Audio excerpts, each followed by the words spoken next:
Live from downtown Detroit, Local 4 News at 6 starts now. Terrifying moments for a toddler and her parents.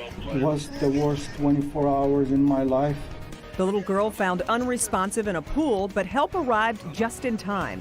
And I just see the police, they arrive like from everywhere. I see it coming from my back, from the garage, from all the doors. Today, a chance to celebrate and appreciate her second chance. There's no word can explain how much I'm thankful for them that I have my daughter back. My goodness. Thanks for being here with us for the News at 6. I'm Kimberly Gill. I'm Devin Skillion. From deputies to dispatchers to medics, there are a number of people responsible for the rescue of Mira Latif. Yeah, today in Mount Clemens, they got their due and got to meet the adorable little girl under much better circumstances. Sean Lay is live with a happy moment that the little girl might not remember, but everybody else surely will.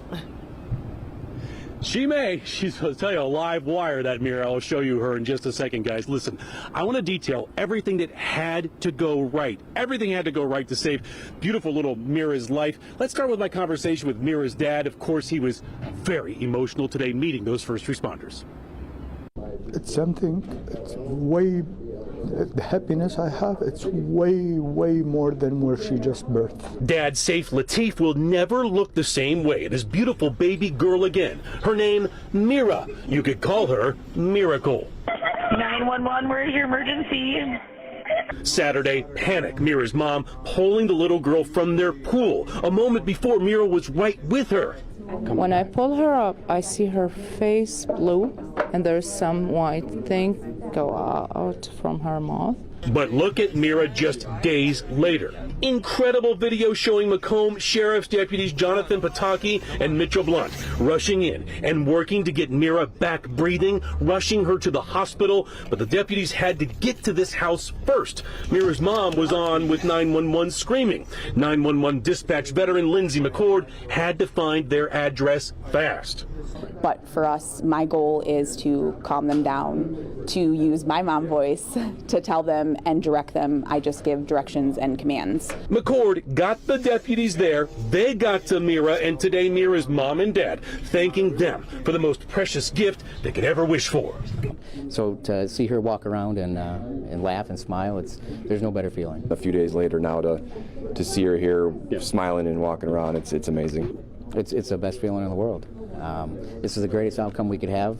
There's actually no word to describe how much that all I'm wishing for their life to be the best. Back here live. Let's go through this again. The dispatchers had to get the deputies there. The deputies get there. They start working on Mira with Macomb Township firefighters. Deputies drive her to the hospital so medical personnel can also start working on her. They airlift her to another hospital. 9 o'clock that night, Mom tells me that Mira opened her eyes and said, "Mommy." Their prayers had been answered. Guys, when I was having the interview with the mom and dad, I feel this tap on my leg. I look down. It's little Mira way down there smiling and waving at me with a little stuffed animal. Absolutely unbelievable. Absolutely great save.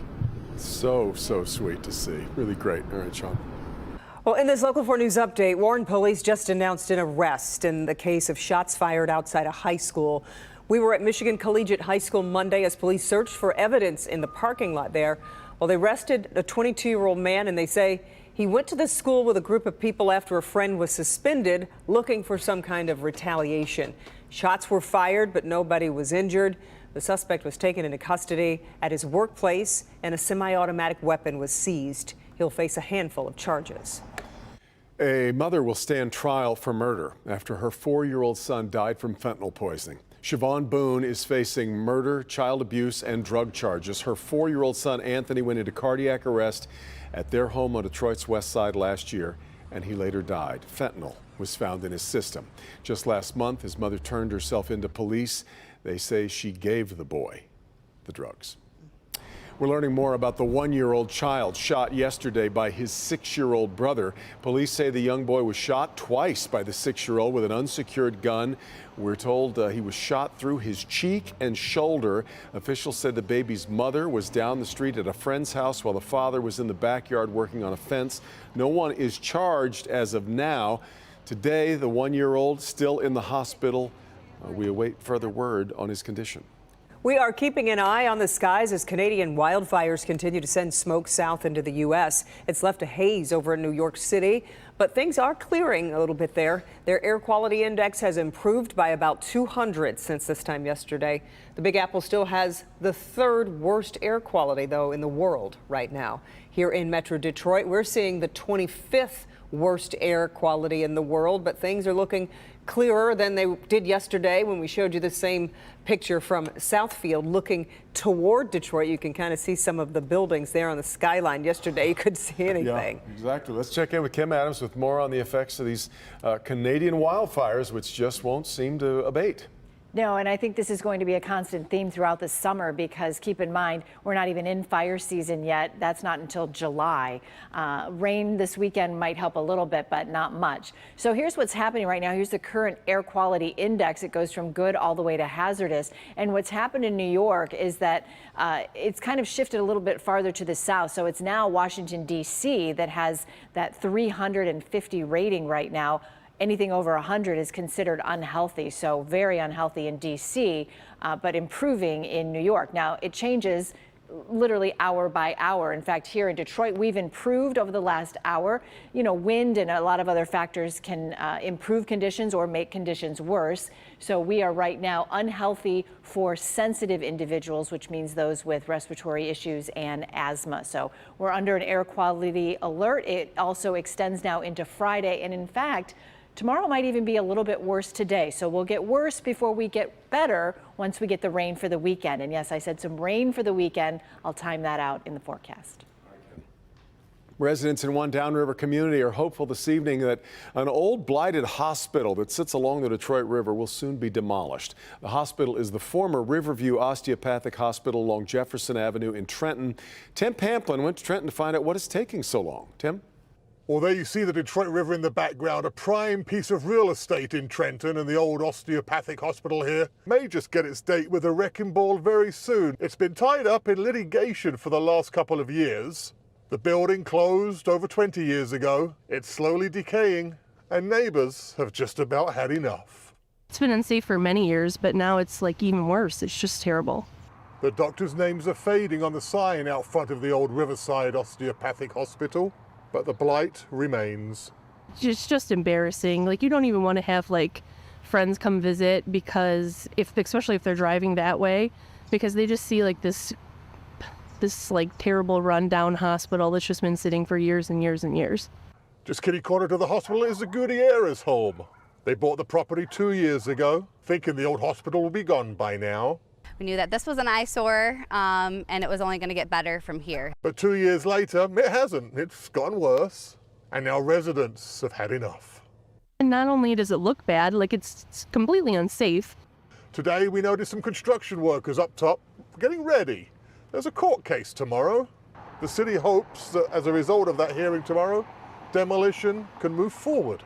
In fact, I just received a statement from the city administrator. The Trenton team is using every tool at its disposal to speed the process. We fully recognize and empathize with the residents most directly impacted by this ongoing issue, and we will continue to see this demolition through to a fruitful end. I want to see it gone. I just want to see it gone. I'm back at the Gutierrez 99-year-old home opposite the old hospital. They got plans for next year. A party for that 100-year birthday of our house, and that would be a definite plus if the hospital's down for any events that we have at our house. We'll stay on top of this one, give you updates as they become available. That's for Scene in Trenton today. Tim Pamplin, Local 4. Okay, Tim, thank you. Well, one of Detroit's architectural gems is reopening with a new look. The governor and the mayor were among those on hand for the ribbon cutting at the Book Tower downtown following a $300 million restoration. Paula Tutman has a closer look at what that money went into. Hi, everybody. How about this? Restored, repurposed, and history recycled. This is the reopening. Actually, let me put it this way. Finally, the reopening of the Book Tower.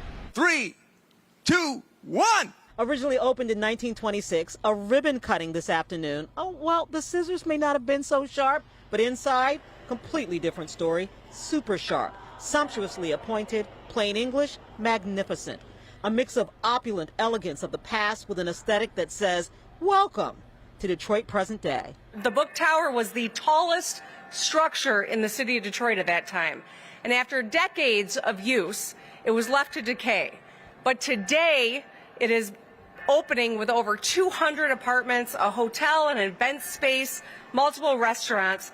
This will be critical in the new chapter for the city of Detroit. An escape from the wrecking ball when Detroit was down on her luck because of vision and creativity, says Dan Gilbert, whose cash and cachet led the way to the $400 million fixer-upper instead of a demolition. It took tremendous belief the first time we stepped into this building.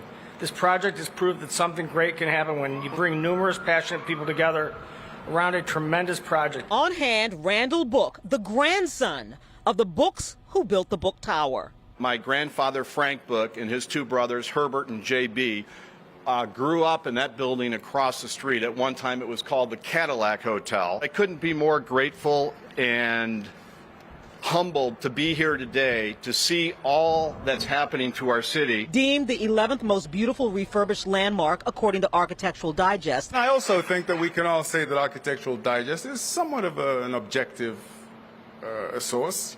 Inside, 28 floors with 229 apartments, 117 hotel units, and it only took 7 years to complete the project. And now another gem in the crown of Detroit headlines the comeback city. Paula Tutman, Local 4.